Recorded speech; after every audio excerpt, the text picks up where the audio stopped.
What does it mean if my car is pulling to one side? Welcome to Mercie J, where compassion and craftsmanship come together. I'm Rick Smith. Now, first of all, let's clarify what pulling is. You have to ignore the position of the steering wheel. A steering wheel that's off center is not the same as pulling. So regardless of where the steering wheel is, if I let go of the steering wheel and I'm cruising down the road, does my car drift one way or the other? That's what we would classify as a pull. Now, a lot of times it has nothing to do with the car itself, but it has to do with the tires.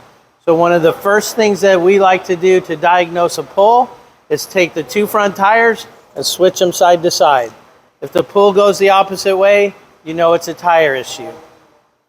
Otherwise, now we have to put it on an alignment machine and check the angles to see why it may be pulling, because one of the angles may be off. But also make sure that your tire pressure is even all the way around and that your tires match, because anything creating friction on the road can cause the car to go one way or the other. Hope this answers your question. Till next time, safe travels and blessings to you.